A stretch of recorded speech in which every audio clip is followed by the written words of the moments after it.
Yeah.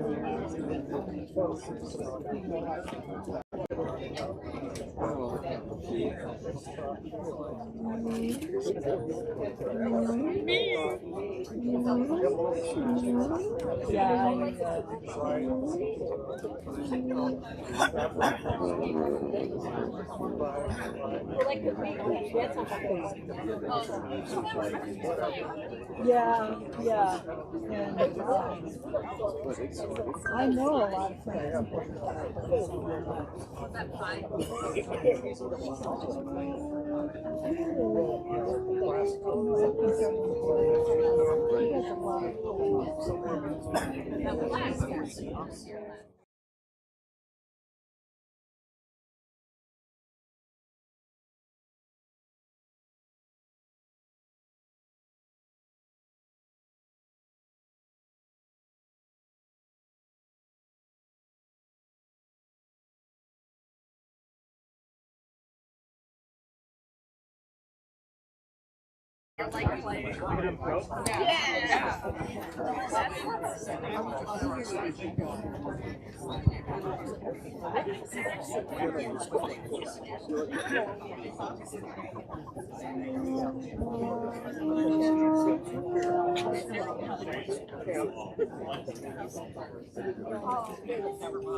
Kind of noodle on for the rest of the day.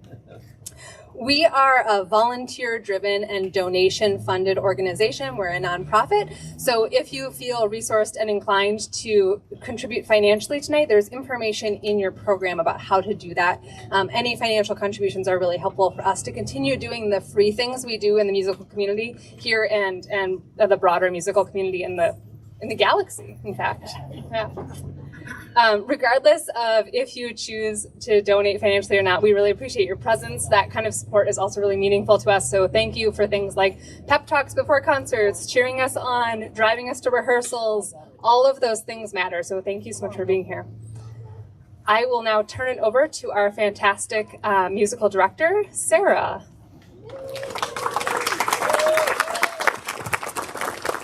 Hello, everyone, and welcome to a concert of the greatest musical instrument ever.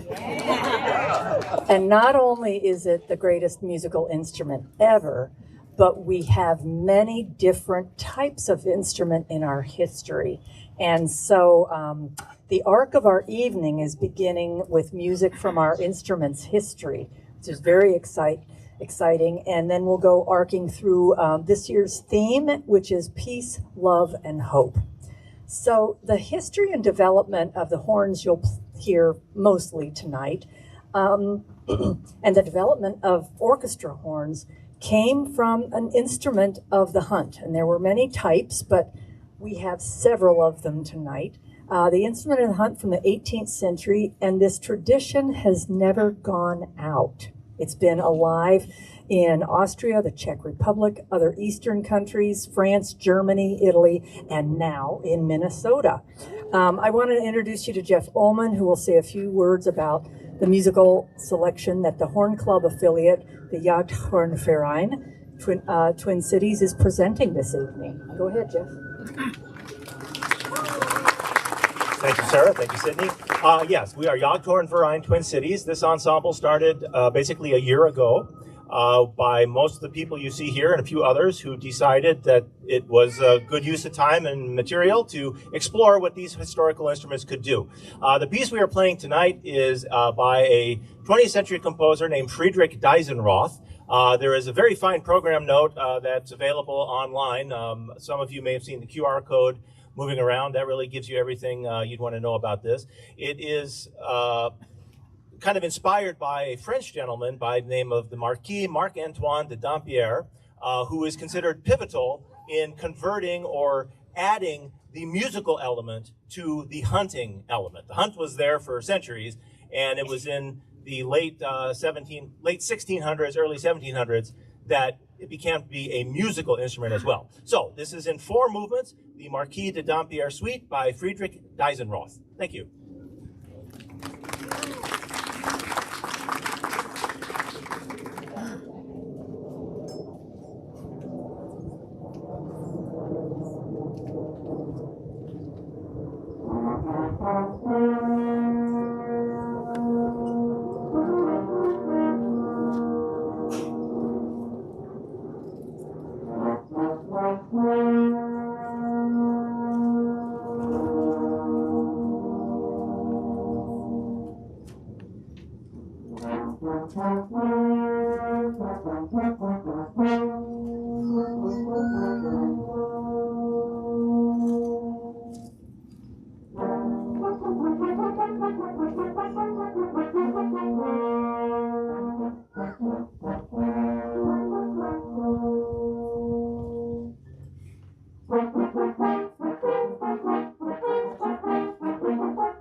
So I didn't notice that I was doing this until about 3 weeks ago, but I seem to have put our repertoire in pairs.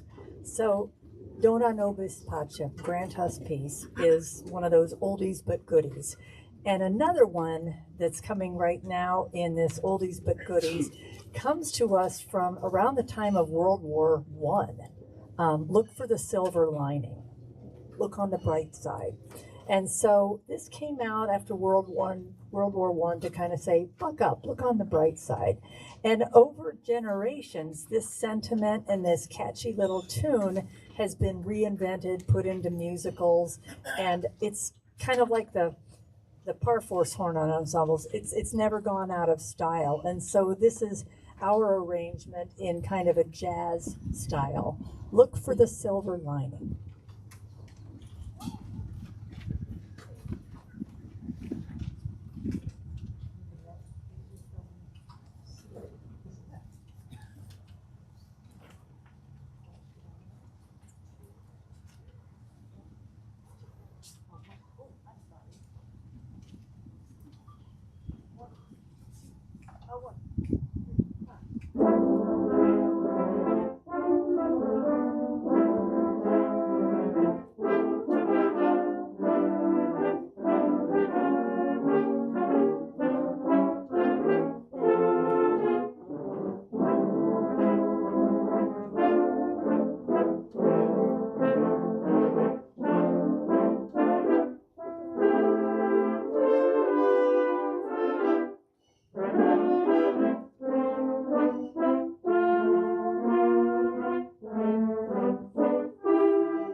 well, as they say in which show? Monty Python. And now for something totally different. Completely, definitely. So our next piece is by a young composer, Isaac Krieger, and it's called Dark Blue Waves. And it's going to introduce another member of the greatest instrument on earth, the horn. And this is called the Wagner tuba. And yeah, if you remember Richard Wagner, he had these horns designed for his orchestra in Bayreuth. And so we have a piece that is written for not one, not two, not three, but four Wagner tuban. And they are our featured, kind of like a Greek chorus. This piece was actually commissioned by somebody from Minnesota, and I'm sorry about the name, Katya Yarmolowitz. I believe she went to St. Olaf. Bob? Do you know whether she went to St. Olaf? Yep, she's an Ole.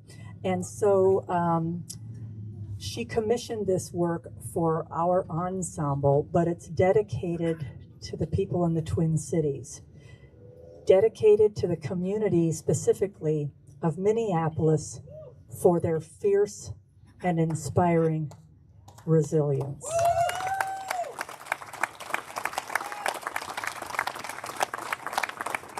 And so let's get to that. Do you guys want to play it? I just want you to hear what these sound like. Go ahead and play it.